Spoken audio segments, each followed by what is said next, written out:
Kumusta na kayo? Ako naman. Nais kong makita ang inyong kagalakan sa inyong mga puso. Amen. Kagalakan. Ako ito, aking mga anak. Ang inyong mahal na ina. Na narito sa inyong harapan. Nakatunghay sa bawat isa sa inyo. Ako'y nagpapasalamat sa inyong lahat. Sapagkat ipinanalangin ninyo ang lahat ng mga kaluluwa. Amen. Mapalad ang komunidad na ito. Sapagkat ang Ama ay pinababa ang inyong mga kapatid na nawalan na ng buhay dito sa komunidad na ito. Amen. Kasama ninyo silang nananalangin ng aking banal na santo-santo. Sila ay nagagalak sa inyo sapagkat patuloy pa rin ang inyong pananalig at pananampalataya sa Diyos. Natunay na kayong lahat ay kanilang ipinagdarasan sa Ama. Na ang komunidad na ito ay pagpalain ng Diyos. Amen.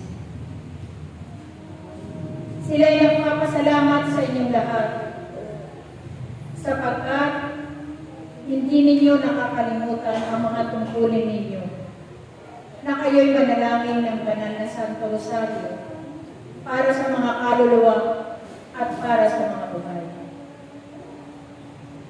Nagpapasalamat ang lahat ng mga nawalan ng buhay na ngayon ay nakarating na doon sa kaharian ng Diyos. Sapagkat ito ang araw na silang lahat ay makarating doon sa kaharian ng Diyos. Ang araw na ito ay pinagpala ng Diyos sa mga kaluluwa. Sapagkat ito ang araw na itinakda ng Ama upang ang lahat ng mga kaluluwa na patuloy na narito pa sa sanlibutan ito na patuloy na gumagala sa pamamagitan ng inyong pagdarasal para sa mga kaluluwa. Silang lahat ay nakarating na doon sa kaharian ng Diyos. Nung kayo ay nagdarasal ng banal na Santo Rosario, itong templong ito ay punong-puno ng mga kaluluwa. Sapagkat nakita nila ang inyong liwanag, kaya silang lahat ay narito upang makilala nila ang Diyos na naglikha sa kanilang lahat. Kaya sa pamamagitan ng inyong pagdarasal, silang lahat ay nagpapasalamat na walang hanggan sa bawat isa sa inyong lahat. Sila ay nagpupuri sa Diyos at nagpapasalamat sapagkat nabatid na nila na may Diyos na lumikha sa kanilang lahat.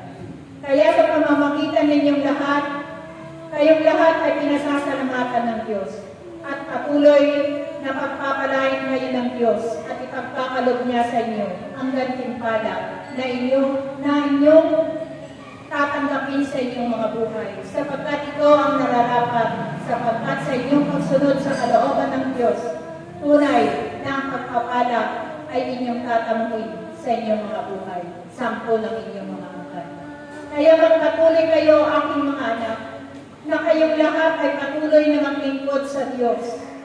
Huwag kayong tatalikod, sapagkat ito na ang inyong buhay, ang inyong paglilingkod sa Diyos, upang makasama ninyo ang inyong mga angkan, patungo doon sa buhay na walang hanggan.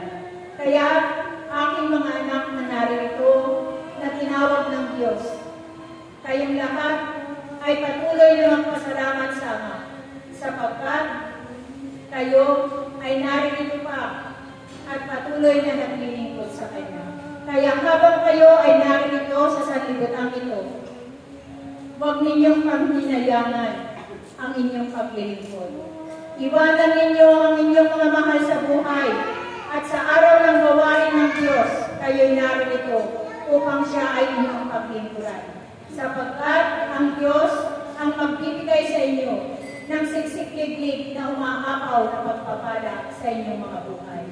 Kailanman, anuman ang mga pagsubok sa inyong mga buhay, tunay na ito ay magaan na inyong tatamuhin sa inyong mga buhay, sapagkat kasama ninyo ang Diyos sa inyong mga buhay. Batid ko, aking mga anak, na kayo ay nahihirapan sa inyong mga buhay, ngunit huwag kayong mag-alala, sapagkat palaging pinupuno ang inyong hapagkainan ng Diyos.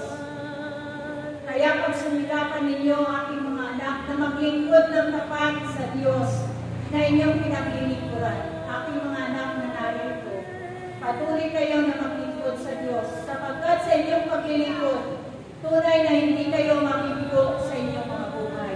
Katulad ko, aking mga anak, ako'y sumunod sa kalooban ng Diyos. Kaya, ang tagapagligtas ng mundong ito ay aking dinala at patuloy na naririto sa sanlibutan ito upang kayo ay iligtas. Kaya sa pagsunod ko sa kalooban ng Diyos, kayong lahat ay naligtas sa pamamagitan ng bugtong kong anak. Kaya magpatuloy lang kayo, aking mga anak, sapagkat ito na ang panahon na kayong lahat ay manalangin sa Diyos, sapagkat marami pang trahedya na magaganap dito sa mundong ito. Ngunit sa pamamagitan ng inyong panalangin, patuloy na manalangin kayo sa Diyos, patuloy na manalangin ng aking banal na Santo Rosario, at tunay na ang inyong bansa ay patuloy na gagabayan at iingatan ng Diyos.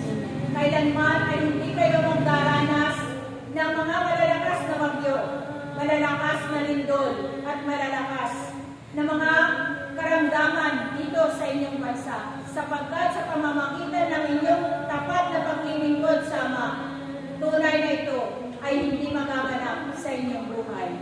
Kaya magpatuloy lang kayo, manalig at manampalataya sa Diyos, at patuloy na kayong lahat ay kanyang pagpapalain.